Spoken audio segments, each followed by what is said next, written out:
Oke. Yes.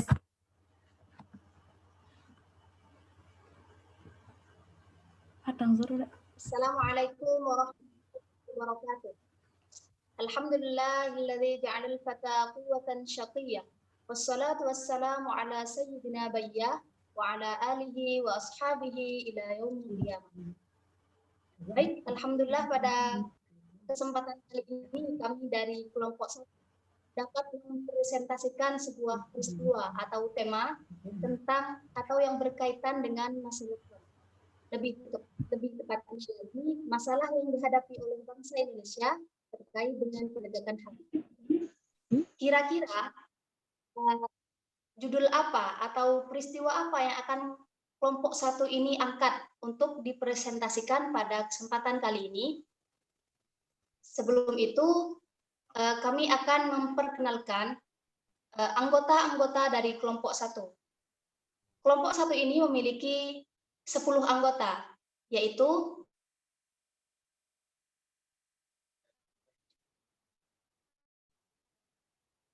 yang pertama Siti Nur Azizah, Amralti Adnin, Kurbaya Sadillah, Ahmad Syaifuddin, Aulia Hakim Izzatul Islam, Isnaini Faradibah Solihah, Ahmad Hafizul Fikri Nizar, Siti Solehah, dan Muhammad Ilyas Ilyasa. Nah, baik, kira-kira peristiwa apa yang akan kami angkat pada kesempatan kali ini? Peristiwa yang akan kami angkat yaitu tentang kejanggalan wafatnya wali kota Kabupaten Sangihe yang dianggap tidak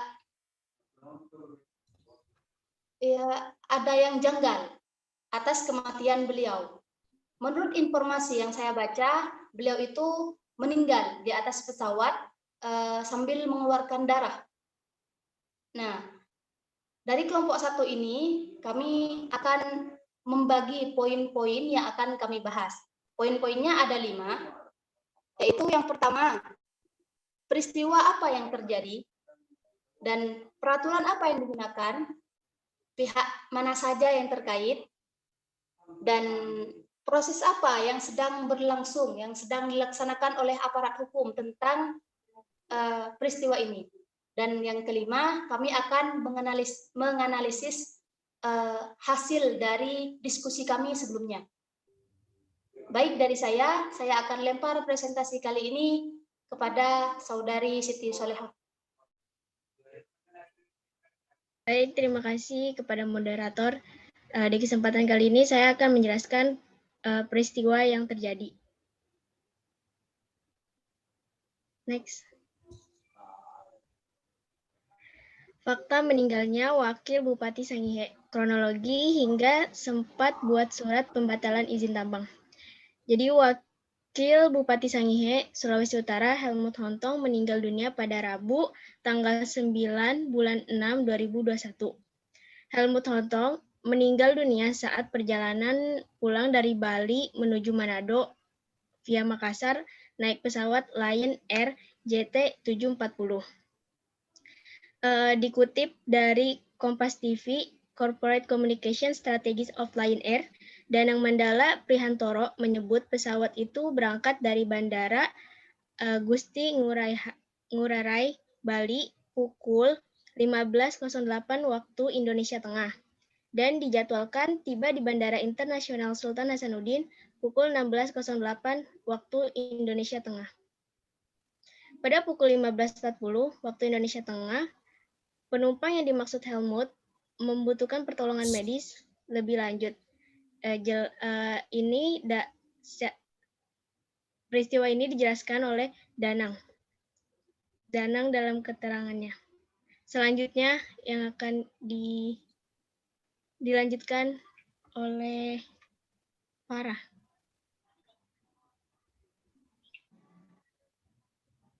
Baik. Terima kasih atas kesempatannya.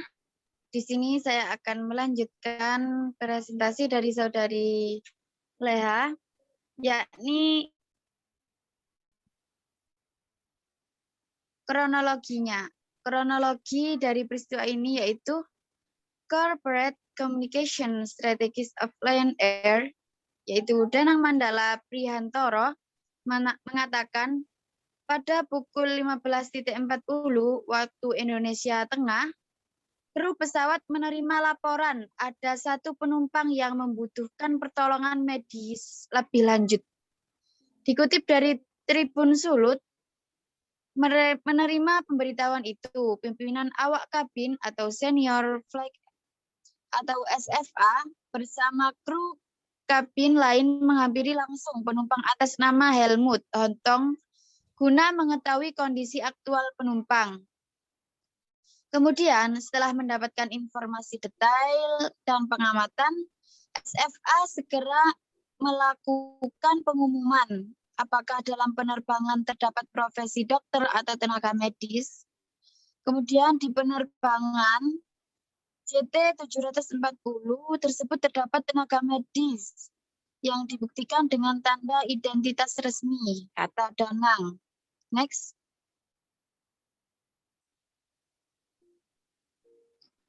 Menurut prosedur kerja penanganan penumpang, awak kabin segera memberikan tabung oksigen portable dengan tindakan melonggarkan pakaian yang mengikat, membersihkan wajah penumpang, menyandarkan kursi, serta memasangkan masker oksigen. Dalam situasi seperti itu, guna memberikan pelayanan terbaik setelah koordinasi dengan awak kabin, pilot memutuskan mengarahkan penerbangan ke bandar udara terdekat, yang mana saat itu adalah Bandara Hasanuddin, yang juga sebagai bandara tujuan. Pilot juga menginformasikan kepada petugas lalu lintas udara dan petugas darat. Dalam penerbangan terdapat satu penumpang yang membutuhkan penanganan medis lebih lanjut.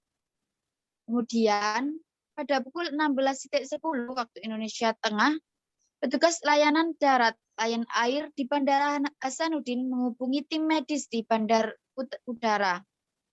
Next. Dan pesawat mendarat pada pukul 16.17 waktu Indonesia Tengah di Makassar. Ketika posisi pesawat sudah mendarat, tim medis bersama petugas Lion Air melakukan penanganan dan penjemputan dari pintu pesawat bagian belakang, dilanjutkan pemeriksaan dan pertolongan. Lion Air mendapatkan informasi dari tim medis bahwa penumpang inisial HH meninggal dunia, kata Danang. Kemudian akan dilanjut oleh sahabat kami.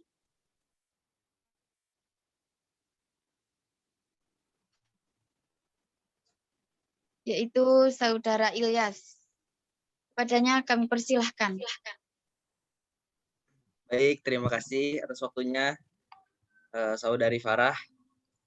Ini saya akan menjelaskan tentang peraturan yang digunakan. Selanjutnya, peraturan yang digunakan pasal 11 ayat 1 yang dimaksud dalam judul dokumen di atas adalah pasal 11 ayat 1 Kovenan Internasional tentang hak-hak ekonomi, sosial, dan budaya pada tahun 1966 yang disahkan melalui Undang-Undang Nomor 11 Tahun 2005 tentang pengesahan International Convention on Economic, Social, and Cultural Rights. Diterangkan bahwa negara pihak pada Kovenan ini mengakui hak setiap orang atas standar kehidupan yang layak baginya dan keluarganya, termasuk pangan, sandang, dan perumahan, dan atas perbaikan kondisi hidup terus-menerus. Negara pihak akan mengambil langkah-langkah yang memadai untuk menjamin perwujudan hak ini dengan mengakui arti penting kerjasama internasional yang berdasarkan kesepakatan dan sukarela. Selanjutnya, selain itu, pasal 28 ayat 1 Undang-Undang Dasar 1945 Negara Republik Indonesia menerangkan bahwa setiap orang berhak hidup sejahtera lahir dan batin, bertempat tinggal, dan mendapatkan lingkungan hidup yang baik dan sehat, serta berhak memperoleh pelayanan kesehatan. Selanjutnya akan dilanjutkan oleh saudara kita Ahmad Syaif. Terima kasih atas waktunya. Baik, saya akan melanjutkan presentasi dari Saudara Muhammad Ilyas.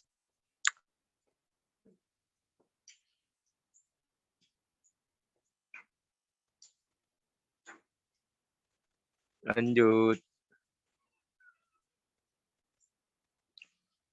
Pihak yang terlibat. Yang pertama ada Wakil Bupati Kabupaten Kepulauan Sangihe, Helmut Hontong. Yang kedua BBC Indonesia, Manajer Tambang Perusahaan Tambang Mas Sangihe, Priyo Husada. Yang ketiga Direktur Jenderal Mineral dan Batubara, Ridwan Jamaluddin. Yang keempat, Koordinator Jatam Merah Johansyah. Yang kelima ada Ajudan Helmut Harmen Rivaldi Kondu. Proses yang sedang berjalan akan dilanjutkan oleh Saudara Hafizul Fikri.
Bismillahirrahmanirrahim.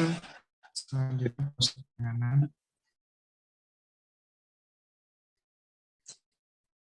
Pertama, sejak membentuk tim khusus untuk menyelidiki meninggalnya Wakil Bupati Kepulauan Sangihe, Helmut Hontong. Mereka akan memastikan penyebab kematiannya untuk menjawab desas khusus yang beredar. Kedua, pada tahap awal pihaknya belum masuk lebih jauh, seperti menghubungkan kematian Helmut Hontong dengan permasalahan penolakan izin tambang.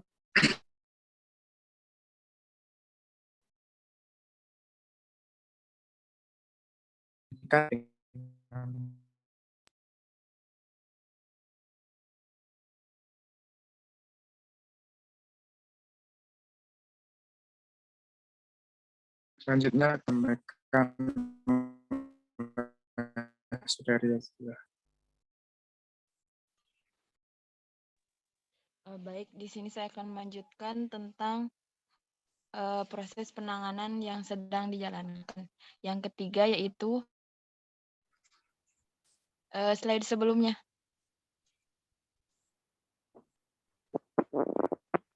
Yang ketiga itu Kepolisian Daerah Sulawesi Utara telah melakukan otopsi jenazah Wakil Bupati Kepulauan Sangihe, Helmut Hontong.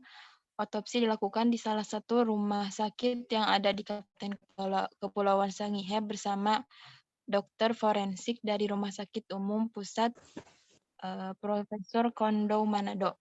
Yang keempat, namun dari pihak keluarga dilaporkan sempat tidak ingin jenazah diautopsi karena pihak keluarga tahu kalau almarhum ada penyakit komplikasi.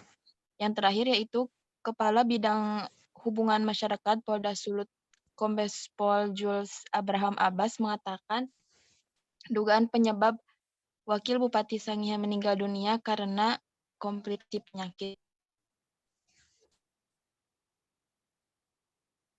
Yang selanjutnya yaitu analisis dari kelompok. Wakil Bupati Sangihe, Sulawesi Utara, Helmut Hontong meninggal dunia pada Rabu 9 Juni 2021. Helmut Hontong meninggal dunia saat perjalanan pulang dari Bali menuju Manado via Makassar naik pesawat Lion Air JT740. Adapun pihak yang terlibat dalam kasus ini, pertama ada Wakil Bupati Kabupaten Kepulauan Sangihe sendiri yaitu Helmut Hontong.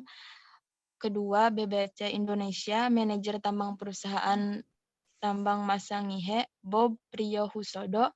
Yang ketiga, Direktur Jenderal Mineral dan Batubara Ridwan Jamaluddin. Yang keempat, Koordinator Jatam Merah Johansyah S. Ajudan dari Helmut Harmen Rivaldi Kontu.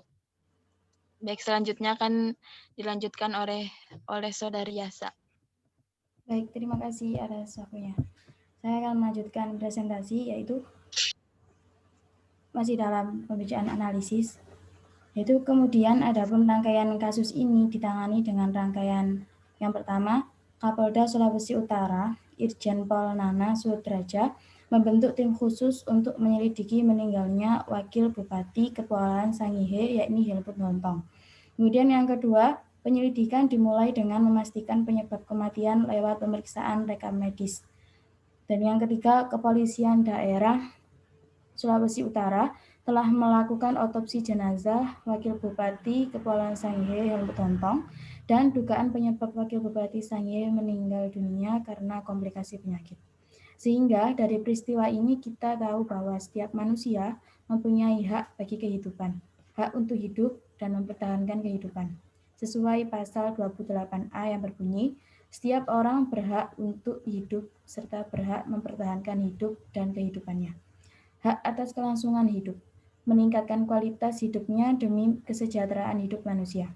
Pasal 28C ayat 1. Hak atas pengakuan, jaminan, perlindungan, dan kepastian hukum yang adil serta perlakuan yang sama di depan hukum. Pasal 28D ayat 1. Baik, yang selanjutnya akan dilanjutkan oleh Saudari Amraldi Adnin.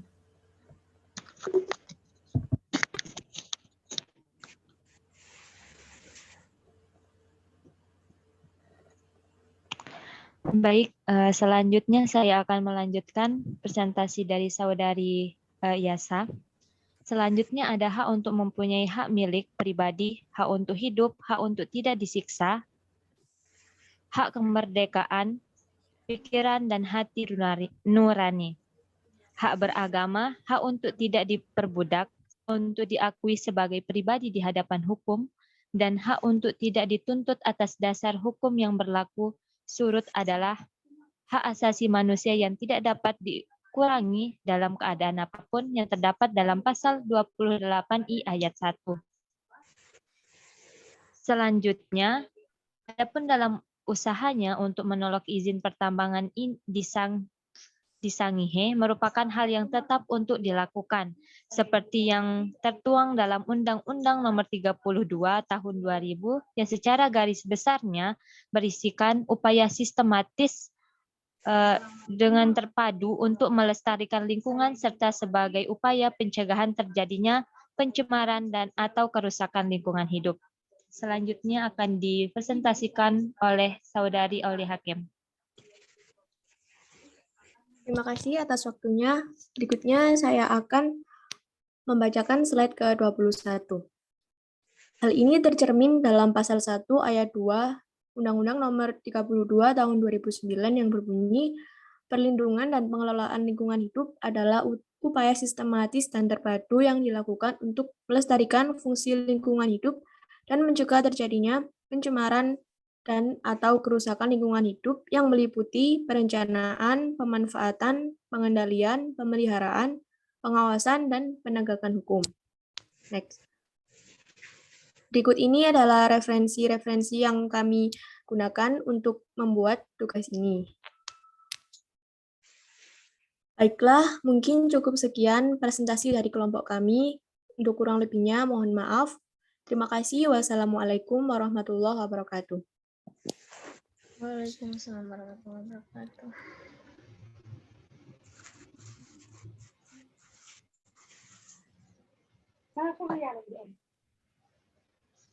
Enggak. Shit.